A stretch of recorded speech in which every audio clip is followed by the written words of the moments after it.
Hello and welcome back to Conquest Creations. At the end of November 2022, I held Battle Hardened. Battle Hardened is a long-standing tournament down here in Victoria, and it is my flagship event. My objective is every year to grow bigger and bigger until eventually it's one of the biggest tournaments out there.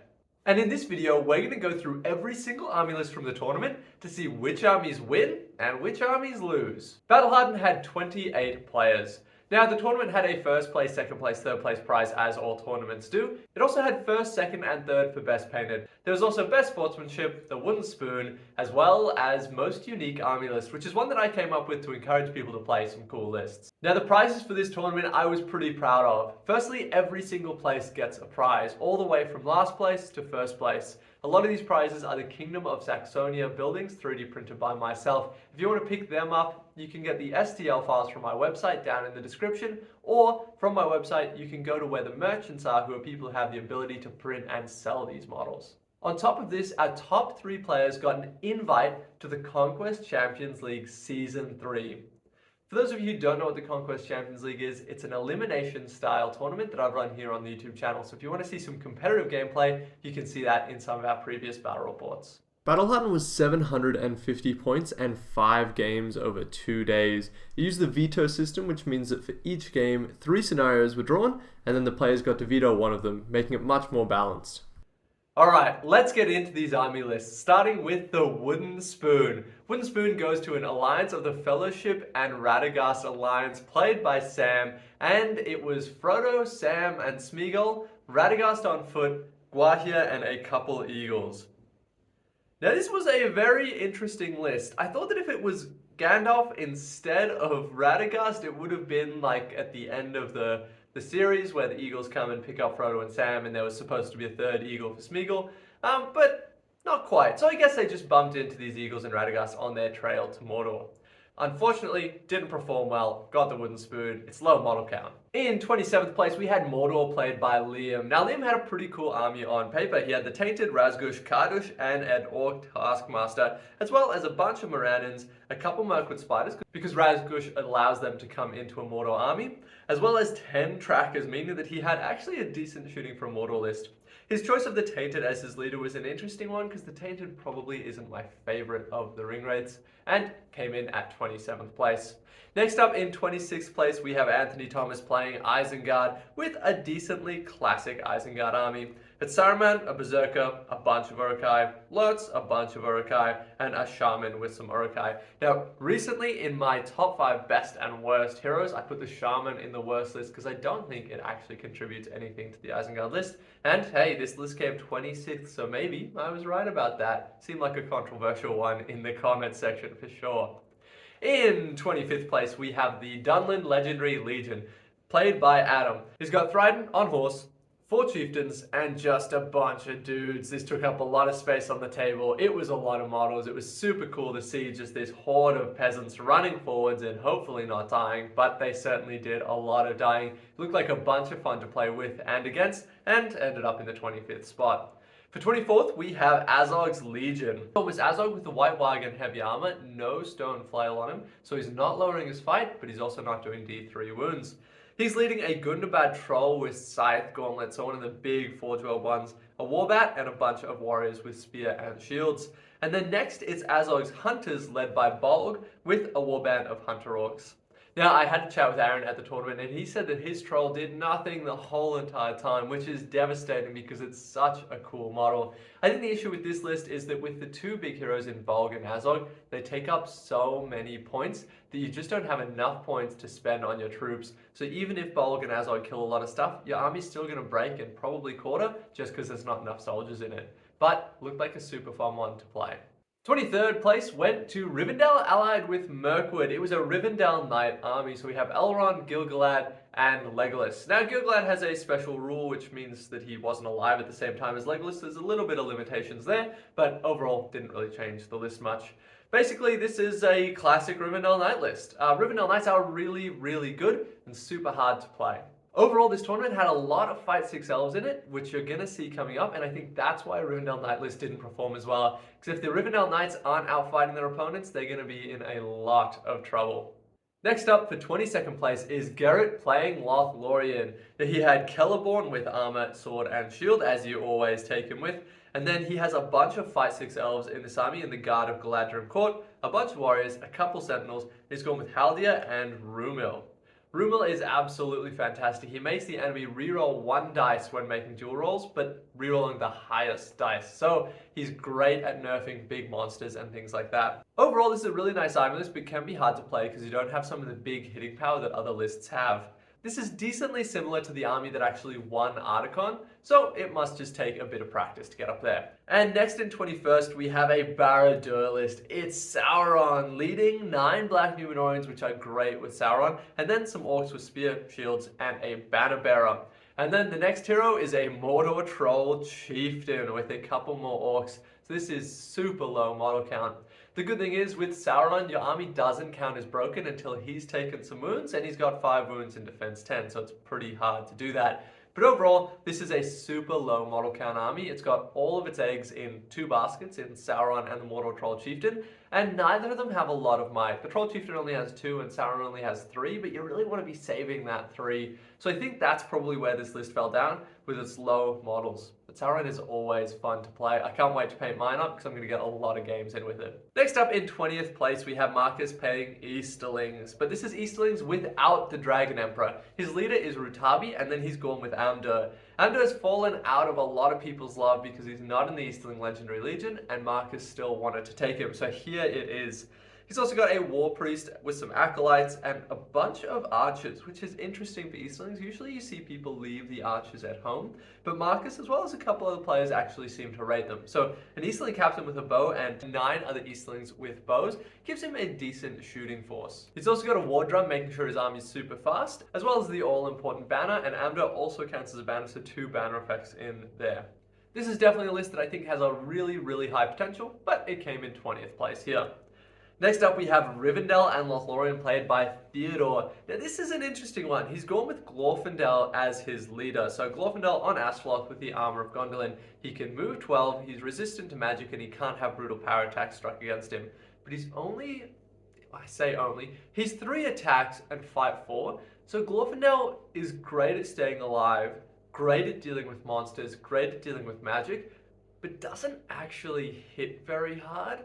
That's where his big limitation is. I think personally, if I was going to be taking one of the Lords of the West, so Glorfindel, Elrond, or Gil-galad, I'm probably taking Glorfindel last. But he's got some High Elf warriors with him, as well as a Rivendell Knight. He's also got Rumil and Haldir. This is the second time we've seen Rumil, and he is absolutely fantastic. Now, I played the Gumby for a couple games of this tournament, and I had the misfortune of going up against this list with my Fellowship, and I got absolutely destroyed. As the Gumby should, I was playing Fellowship, but this list has some Fight 6 in there with 6 Galadrim Court with pikes, so that Fight 6 can get into all of the important places. It seems like there's a really big trend at the moment to be taking Fight 6 troops where you can. Next up, we have 18th place. This was Best Sport as well as Best Painted. It was Matt Edwards playing his Dark Denizens of Mirkwood, a super cool army. This was just a spider horde. So the leader is the Spider Queen, and she is the only hero and the only might points in the whole army. It's got 1 Bat Swarm, and then this army has a special rule where you don't need heroes to lead the warbands. So he's got a bunch of identical warbands of some giant spiders and some Mirkwood spiders. So this army throws out so much paralyze. It's really, really good in some situations, but I saw it go up against armies that have bodyguard, because this whole army causes terror. It's all relatively low fight and all super low defense. So it's great in some situations, but really gets destroyed in some other situations. Matt came out of his first 2 games on 2 big wins, but unfortunately ran into someone who had throwing weapons and bodyguard, and some armies just absolutely pick the Dark Denizens of Mirkwood apart. So I think 18th place is a decent result for it. And next up, we've got Rivendell, played by Josh Coleman. He is a titan of the game, and he was playing his Rivendell Knights, which was Elrond and Gil-galad just with Knights. And it's surprising to see Joshua at 17th place. I know I'm probably putting the pressure on him here. He's played this army list a whole bunch, and he's won several tournaments with it. So honestly, I'm glad he didn't win this one, because he was probably one of my picks for favorite going in. But looking at the other army lists, there's a lot of Fight 6 out there, a lot of other big things that are good at dealing with Rivendell Knights. So I think that the Rivendell Knights were nerfed by what other people were bringing, which is why they ended up down here. They really, really hate Fight 6 troops.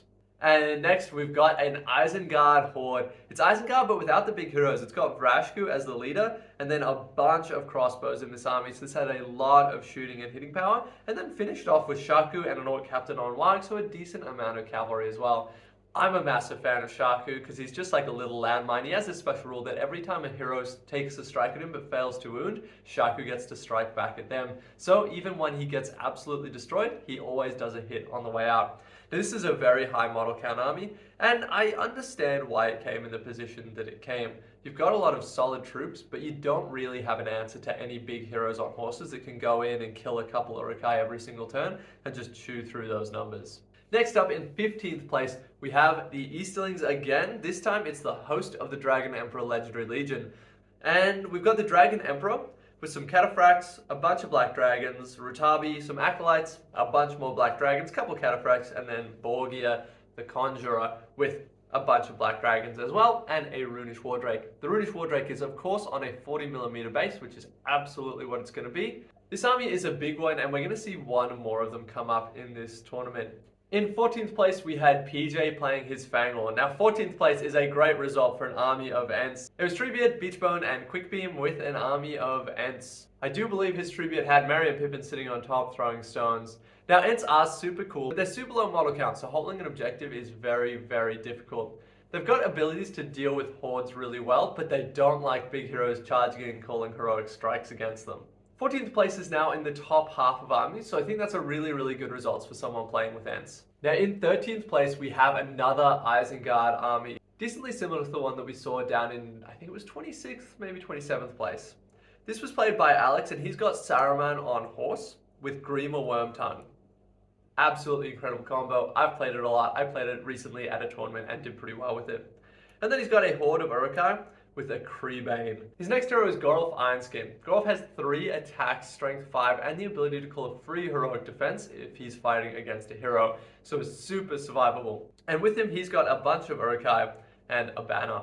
And the last hero is Vrashku. Vrashku is just a guy with a crossbow who gets 2 shots, and then he's just a captain stat other than that, but he has strike, so a super, super points efficient unit. He's got a bunch more Urukai. Now, I do really like that Alex has included the drummer in here. So the Urukai drummer is effectively like a super heroic march. So every single turn, everyone within 12 inches of it adds 3 inches to their movement. It only affects the Urukai though, so Gorolf Ironskin, Grima Wormtongue, and Saruman were probably going to be lagging behind. There's a decent amount of crossbows in here, and they're spread across the warband, so you should always get some shots with them. I really liked Alex's paint scheme on it. You guys know that I love Isengard painted weirdly, because I've got my green one, and Alex has his red Isengard, so I'm a big fan of that. Grima Wormtongue is such a good unit in game, so it's no surprise to see him starting to get up the ranks in tournaments. Does this army have the potential to win a tournament? Yes, absolutely. Am I surprised to see it in 13th place? Not at all. Now 12th place was the Gumby, so we're going to skip over that. I played a couple games as the Gumby using my fellowship and got decently smashed, and then a couple other players played Gumby as well, and they didn't get the memo that you're playing the bottom ranked person and you're supposed to play the weakest list you can find.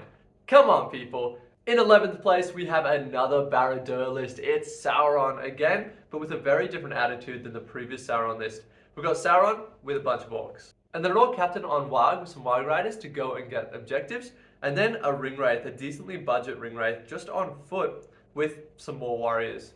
Now, I do like having 2 casters in that army. Sauron's obviously a caster, and the ring wraith a caster as well. Sauron's great, but he's always fighting in combat, so he's really only casting a spell occasionally instead of every single turn because he's always being charged. So having a backup caster can really help him out. This army has decent numbers, especially because it almost never breaks because of Sauron, so it did pretty well. In the last round of the tournament, they were playing a scenario where the game ends after one force has been broken on the roll of a 1 or 2. Now, James still had Sauron left and was still on full wound, so he wasn't broken, but that was the only model he had left in the game before eventually the elves managed to do a few wounds to him and end the game. Sauron is a super cool unit, a bunch of fun to play, but I think he's really hard to get a lot of value out of. I'm about to try it by making a Sauron army, so we'll see how I do with him. We'll see if I can do better than 11th myself. Next up, we have Mordor, and this was second best painted. This was Lloyd Rutherford, and this was a really, really beautiful army. He had very interesting low-profile bases that made the army stand out and still with the exact same in-game mechanic.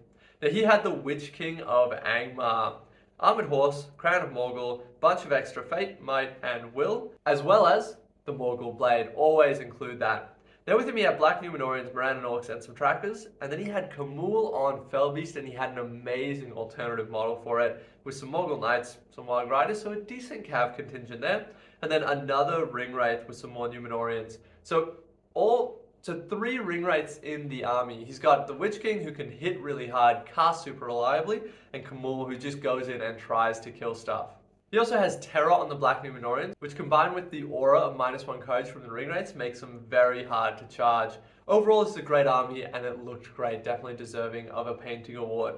And then in 9th place, we have Matt Dodzingiri playing the Riders of Theoden Legendary Legion. The Riders of Theoden is a bit of a boogeyman of the scene. It is an absolutely fantastic legion. It did get nerfed at one point quite a few years ago, and people stopped playing it as often because of that. The nerf took it from an incredibly powerful level to an incredibly powerful but a bit more balanced level. So it's still super, super good, just maybe not as powerful as it was in its glory days. In this Legendary Legion, once per game, Theoden can call Death, which gives all heroes the ability to either call a strike or a combat for free. So it's all about going in one big turn, doing one massive punch, and hopefully knocking your opponent out. 9th place is a pretty decent result for it. It's definitely the kind of list that could win a tournament, but obviously that didn't happen for Matt today. Next, in 8th place, we have Ned Kiley playing Mordor. It's another Witch King. 2 Witch Kings up at the top so far, so that's pretty interesting. We'll see if we can find another one up there. From there, he's got a decently standard Mordor army with some Wild Riders, Black Numenorians. He's got some Blackguard, which are strength 5 troops, which is absolutely awesome. And then Shagrat, some more Blackguard, some Morannons, and then the Great Beast of Goroth. These things are basically like a mini Mumak. They do hits when they charge, and if they kill someone with those hits, they keep charging. And they've got 9 Orc Archers in the top. They also count as, I think it's 10 models in total. Once the Great Beast dies, the guys inside don't die, they fall to the bottom. Some of them die as they fall, but basically you can remove the Great Beast and then there's 5 or 6 Orc Archers left there, as well as a captain. And he's got an Orc Drummer. Now the Orc Drummer was an interesting choice here because the Blackguard of Barad-dûr are actually Uruk-hai and the Black Numenorians are men, so the Orc Drummer doesn't really affect that many models in this army, so I probably would have left that at home and maybe taken another banner or something like that. And 7th place got the most unique army list award. This was Chris Cousins playing Gondor and Misty Mountains Alliance. Now, I couldn't tell if this was thematic or not thematic, so let me know what you guys think in the comments. It's Aragorn King Alessar on horse. He's a beast, 240 points, wounds everything on a 4, and gets a free point of might every single turn. He's also got a Captain of Minas Tirith on horse, bare bones other than that, and then Gwaihir and 3 Great Eagles. So 6 models in total. And it came in 7th place. To come that high up the tournament with that few models is really, really impressive. There's a lot of scenarios where they struggle with, and it really seems like Aragorn could just get surrounded or bogged down and die. But Chris managed to do it, managed to play it really well. And for a crazy army like this, coming 7th is really impressive, and that's why he got the best or the most unique army list award. And this was a pretty hectic display board as well, so good job to Chris. And in 6th place, we had Tyler playing a Rings of Power themed army. No matter what you think about the show, it's cool that we have more themes that we can build around. Now this one was Elendil and Galadriel. He named it Rescuing Isildur. So it was Elendil on horse with a shield and a bunch of Numenorians. Then Galadriel with a bunch of Galadrim. And then a Lothlorien captain with a bunch more Galadrim. And importantly, had those Galadrim Court Guard, which are 5-6 troops, the boogeyman of the scene at the moment, it seems like. Now, why is this army list so good? Well, Elendil is an absolute beast. He gets a free heroic combat every turn, he's fight 7 and he's strength 5. He's also got an inbuilt resistant to magic, but better resistant to magic, so he rolls 2 dice. And then if the enemy is trying really hard to shut him down with spells, then Galadriel can also boost up his magic defense, making him almost untouchable from magic, so he's always going to be crushing opponents. Galadriel is only 125 points, and she can really shut down heroes that are much more expensive than her with her magic, as well as giving the army blinding light, which keeps them safe from shooting. That combined with the strength 4 troops in the front row, fight 6 troops in the back row, this army is going to win in a shield wall fight, it's going to win in a big hero fight, and it's going to win in a shooting fight. So overall, very good list. I'd be interested in playing something similar myself. Elendil is a monster.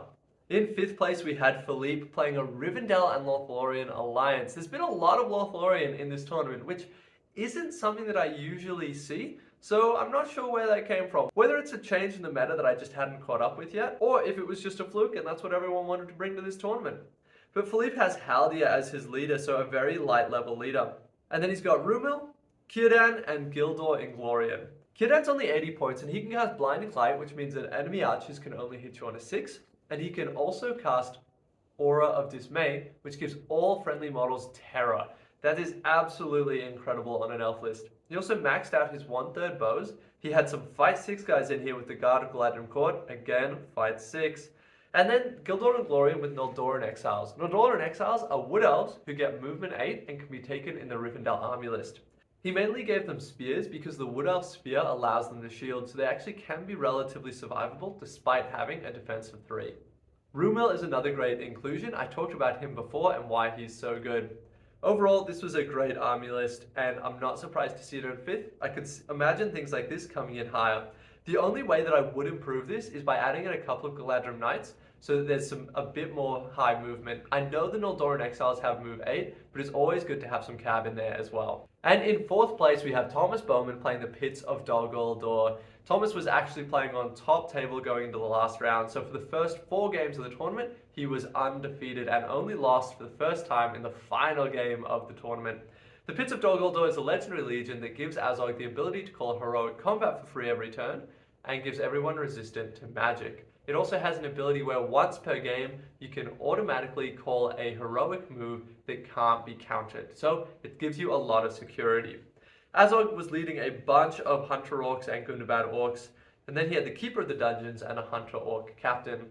Overall, it's high model count, it's high hitting power, it's got a decent amount of shooting to it, and Azog can go up against about any other hero in the game. So it was really, really good, and to come 4th place is a really impressive achievement. To be undefeated until the final round was a great effort.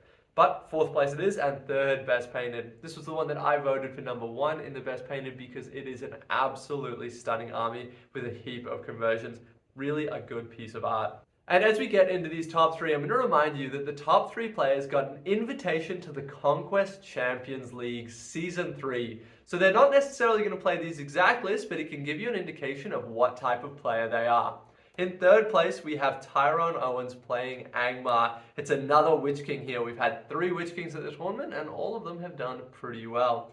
Witch King with 350 and 3 on his Might, Will, and Fate, Morgul Crown, Morgul Blade, and a horse. He's got a bunch of orcs, some Denmark Spectres, a Wild Warg, and then Gullivar, the boogeyman of Middle-earth. I put Gullivar number 1 in my recent video that was top 5 best and worst troops, at number 1 best troops. Got some Warg Riders and another Wild Warg, and then a Barrow Wight with a Cave Troll who has a hammer, and then a bunch of orcs and another Denmark Spectre. So why is this army so good? Firstly, Gullivar has insane hitting power, can kill anything in the game, but he doesn't have heroic strike. So normally, if he goes into a hero, the hero will strike, not the end of the world. But the Witch King will immobilize that hero. So all of a sudden that hero is not striking anymore. And then Gullivar can go in and kill them. With the Denmark Spectres, they have the ability to move enemy models. So if you want to keep your hero safe, usually you put other models around them. But what the Denmark Spectres do is they pull the other models out of the way, and then the Witch King immobilizes the hero, and then Gullivar flies in and kills them. And that's why this army is so good. The Barrow Wight also has Paralyze, which basically reduces any model to almost nothing. They're not prone and they can't strike blows or even roll dice in the fight, so they automatically lose. And if the Cave Troll goes into a paralyzed model, they'll kill just about anything. So great army, not surprising to see this one in 3rd place, and had a couple of cool 3D printed alternative models in it. Next up in 2nd place, we have the Easterlings, played by Jono. He's gone with the host of the Dragon Emperor. So everyone knows that the Dragon Emperor is good. He's also a bit of a boogeyman at the moment. And 2nd place is not a surprising spot to see a big Easterling army like this one. It was painted up by Geordie Moss from the Tale of Two Towers podcast in a great style. So as the Dragon Emperor, a bunch of black dragons, a cataphract with a drum, which just means your movement's faster, Rutabi, who's great, bunch of pikes on everything, a Dragon Knight, more cataphracts, more black dragons, and an Easterling captain with shield just to finish it off. Overall, a great list. It's got high fight value, it's got high defense, it's got high numbers, it's got high movement, and it's got insane hitting power from the Dragon Emperor. So overall, great. And finally, a number 1 list for the tournament. Now, I'm interested to see if this surprises people. So let me know in the comments if you think that this number 1 list is surprising you, because I don't think it's the kind of list that I see in overseas tournaments. It's Rohan as Helm's Guard, Legendary Legion. So it's Helm Hammerhand with a bunch of Royal Guards, all of them with throwing spears, and then a couple warriors here and there. We've got a captain with some riders, more throwing spears, King's Huntsman, more throwing spears, and then another captain with more throwing spears. So it's maxed out Royal Guard with throwing spears. They've got defense 6, strength 3, everyone's got bodyguard, and everyone has a range 8 throwing spear that can count as a regular spear as well. Overall, super solid troop lines, decently high numbers. Helm Hammerhand gets a free heroic combat every turn and a free point of might, so he can put out so much damage. He's only 5'5", so he can't go toe-to-toe with other big heroes with that free heroic combat. He needs to use the might to strike there. So he's really good, and overall a great, well-balanced profile. I think this is such a cool list, and I definitely want to go up against it at some point, and will be interested in playing something similar to it. It had a really great paint job as well, getting lots of votes in the best painted, just not quite enough to get it onto the podium there. And that's the army lists that are winning tournaments. Let me know what you think. Did they surprise you? Are they similar to the army lists that you see at tournaments or in your local community, or are they particularly different? This has been Conquest Creations. Thank you for watching.